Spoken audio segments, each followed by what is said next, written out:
Good afternoon. Today we are discuss Unit 3 Database Management System.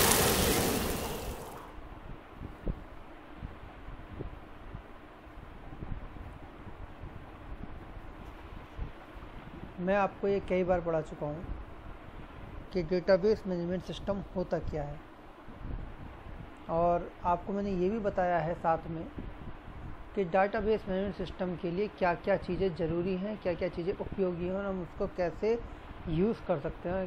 ठीक है, कैसे हम उस क्या कॉन्सेप्ट है जिसकी वजह से हमें डेटाबेस की आवश्यकता पड़ी, है ना, why need database and how can reduce the redundancy and integrity. These are all things discussed in this chapter, database management system. Relational database management systems में 5 सेशन हैं. Session 1 appreciate the concept of database management system, create and edit table using wizard and SQL commands. Session 3 perform operation on tables. Session 4 retrieve data using query.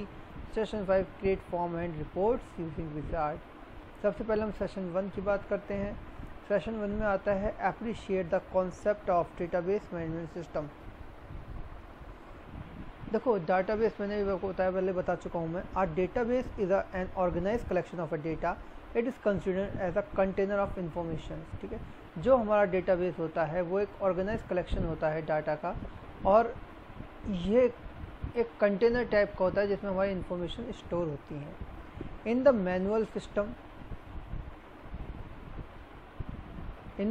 system you would maintain several files with different bits of information, while in the computerized system you would use database programs such as Microsoft Access, OpenOffice, org, Base and MySQL to organize the data as per your business need. ठीक है, यह आप जब अगर हम manual की बात करते हैं तो हम पाते हैं कि हमारे पास बहुत सारी फाइलें होती हैं, अलग अलग इंफॉर्मेशंस होती हैं, तो उनको स्टोर करना आसान नहीं होता. जबकि अगर हम Microsoft Access, open office, org, base, my जैसे ऑर्गेनाइज डेटा की बात करते हैं तो वहाँ पर व्यापार के अकॉर्डिंग जो भी हमें आवश्यकता होती है हम अपना डेटाबेस को एक्सेप्ट करते हैं और उसके अंदर में डेटाबेस डिज़ाइन करते हैं. ठीक है, उसके बाद आता है database management system. A database management system is a software package with computer program that controls the creation, maintenance and use of database. ठीक है, डेटाबेस मैनेजमेंट सिस्टम एक सॉफ्टवेयर पैकेज है कंप्यूटर के प्रोग्राम्स का जिसके अंदर आप कंट्रोल करते हैं, नियंत्रण करते हैं क्रिएशन का, मेंटेनेंस का और यूज़ करते हैं डेटाबेस का, जैसे Oracle, Microsoft SQL server, access, Postgre SQL, MySQL, FoxPro and SQLite. पहले माइक्रोसॉफ्ट एक्सेस जो था वो पैकेज में शामिल था MS ऑफिस के, but after MS office 2013 separated Microsoft Access with Microsoft Office, and now database management system is a powerful tools and very important tools. Data can be organized into two types. Flat file data is stored in a single table, usually suitable for less amount of data. जब हमारे पास बहुत कम मात्रा का data होता है तो हम उसे एक सिंगल टेबल में कन्वर्ट कर देते हैं. Relational data is stored in multiple tables and a table are linked using a common field. Relation is suitable for medium to large amount of data. जब हम किसी डाटा को मल्टीपल टेबल्स में store करते हैं और उनको एक टेबल का लिंक दूसरे टेबल से दिया जाता है तो इसका मतलब ये है कि हमारे पास जो डाटा है वो बहुत बड़ी मात्रा में है, उसको हम रिलेशनल डेटाबेस में कन्वर्ट करते हैं. अभी मैं आपको एक एग्जांपल देता हूँ कि मुझे केवल और केवल एक पर्टिकुलर ट्यूशन्स चाहिए, तो मैंने देखा मेरे पास गिनती के 10 या 15 बालक आते हैं, तो उन 15 बच्चों का मेरे पास एक ही अकाउंट है, मेरा काम चल जाएगा एक ही फाइल में. बट अगर इसी को मैं एक ऑर्गेनाइज स्कूल, एक ऑर्गेनाइज ऑफिस, एक ऑर्गेनाइज एम्प्लॉय यूनियन की बात करता हूँ तो वहाँ पर एक टेबल के अंदर कई सारे टेबल लिंक हैं और मुझे उन सब की जानकारी रखनी होगी, तो मेरा डेटा कैसा हो जाएगा, ह्यूज डेटा हो जाएगा, यानी कि लार्ज डेटा हो जाएगा. Database server are dedicated computer that hold the actual database and run only a DBMS and related software. Database server जो होता है आपका, वो डाटाबेस सर्वर को हम डेडिकेट सर्वर भी कहते हैं, क्योंकि यह एक्चुअल डेटाबेस है और डाटाबेस मैनेजमेंट सिस्टम या उससे रिलेटेड सॉफ्टवेयर पर ही रन होता है। अब डेटाबेस के एडवांटेज क्या क्या हैं? Reduce data redundancy, database reduce data redundancy, duplication of data. अगर किसी भी डाटाबेस के अंदर डबल एंट्री हो रही है तो वो उसको मना कर देगा। अगर आपने एक बार आदित्य कुमार की एंट्री कर दी है, अगेन आप आदित्य कुमार की एंट्री कर रहे हो तो मना कर देगा, कहेगा Aditya Kumar is already exist. But if आगे बताऊंगा आपको इसके अंदर, अगर हम इन केस प्राइमरी की बना देते हैं, क्रिएट कर देते हैं प्राइमरी की, देन तो उसमें क्या होगा, आपका जो भी एक पर्टिकुलर यूनिक आपका आइडेंटिफिकेशन नंबर होगा उसके बिहार पर आप नंबर्स ऑफ नेम कई सारे ले सकते हैं। ठीक है, तो हमारा जो डेटा है वो रिड्यूस हो जाती है। Sharing of data in a database, the user of the database can share data among themself. अपने अलावा किसी और को भी अगर आपको डेटा शेयर करना है तो आप आसानी से डेटा शेयर कर सकते हो। Data integrity, data integrity means that the data is accurate and consistent in the database. Data integrity का मतलब ये होता है कि जो हमारा डाटा है वो एक्यूरेट है और कंसिस्टेंट है डाटाबेस के लिए।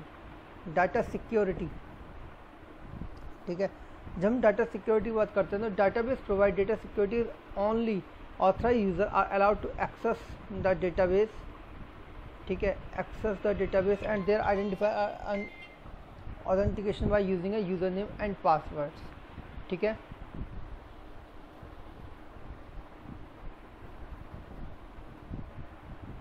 हम कहाँ तक पहुँच गए? User name and password. Hello बच्चों, दोबारा से आगे से शुरू करते हैं वहीं से। तो मैंने आपको बताया था कि डाटा सिक्योरिटी क्या होता है, user name and password. Then after we are use a new word privacy.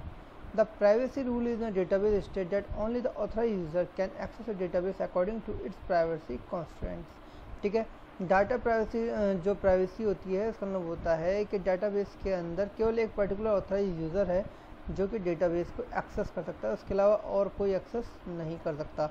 Backup and recovery, database management system के अंदर automatically take care of backup and recovery. तो अपने आप ही उसका डेटाबेस क्रिएट होता रहता है। आप देखते हैं जब आप अपना क्या कहते हैं व्हाट्सअप चलाते हैं, कुछ भी चलाते हैं, तो उसमें आपको जो डेटा है वो स्टोर होता रहता है। हालांकि कई बार वो आपको बैकअप देता है, कई बार आपको बैकअप नहीं देता, स्किप कर देते हो आप उसे।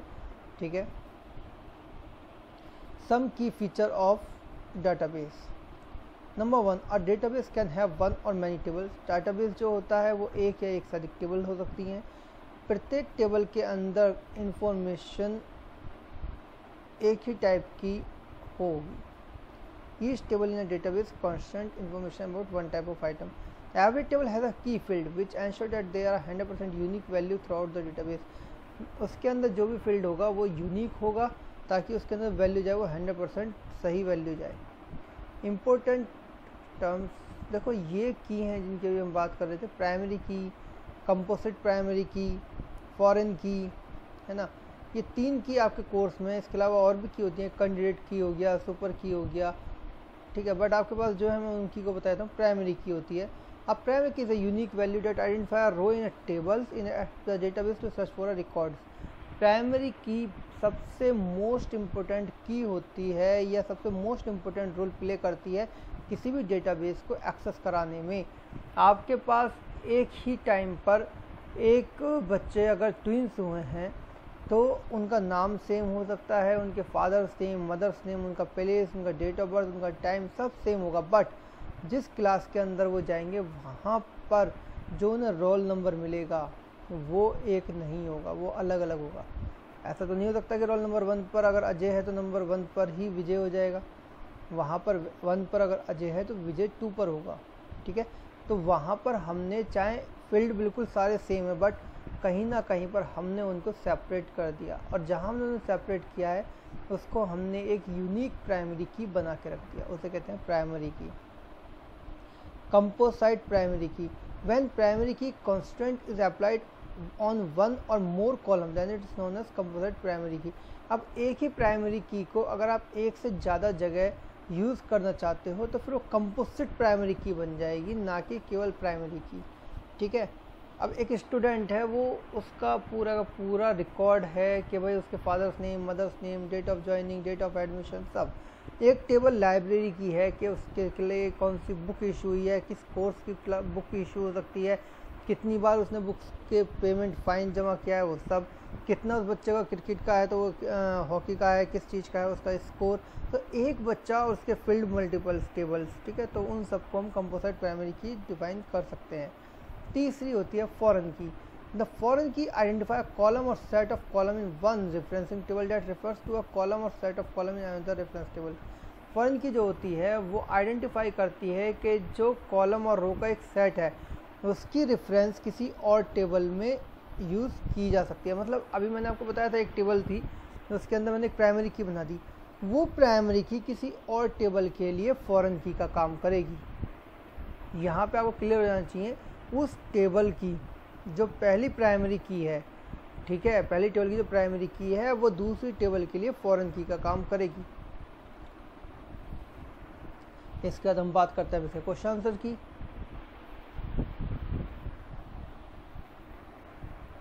ये आप कर ही लेंगे। A dash is collection of data इनको आप देख लें, मैं आराम से ऊपर नीचे करके चल रहा हूँ ताकि आप इसको ऊपर से स्टोर कर सकें, आप देख सकें कि इसके अंदर क्या क्या आंसर आएंगे।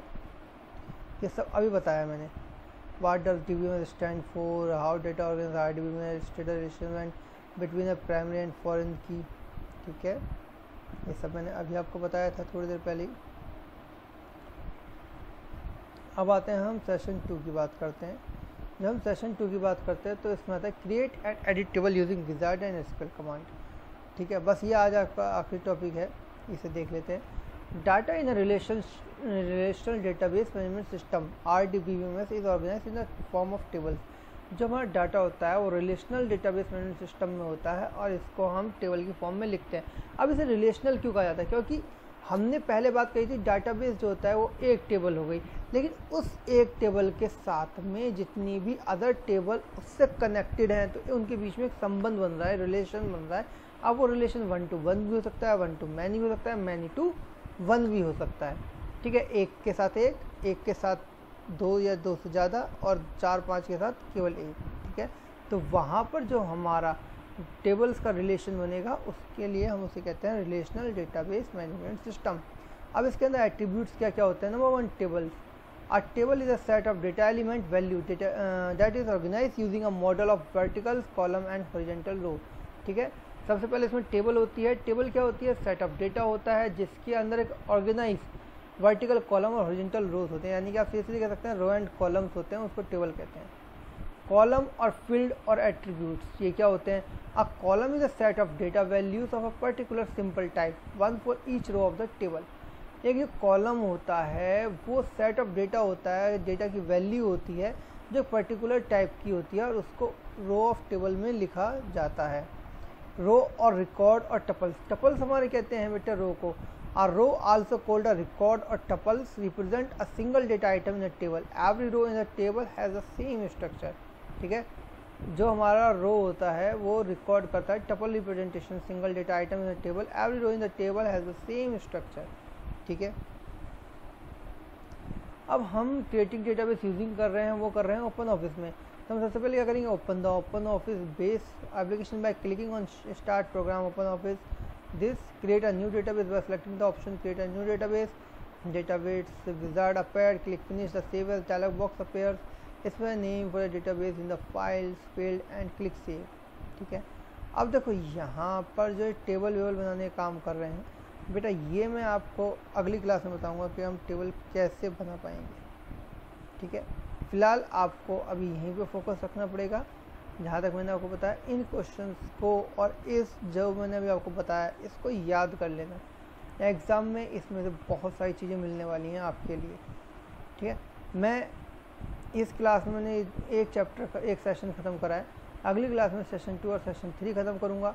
तीसरी क्लास में सेशन 4 और 5 ख़त्म कर दूँगा और जो मेरी 4th क्लास होगी उसके अंदर मैं आपको प्रैक्टिकल करके दिखाऊँगा इन सब का, ठीक है। चलिए तो आज की क्लास हम यहीं ख़त्म करते हैं। धन्यवाद।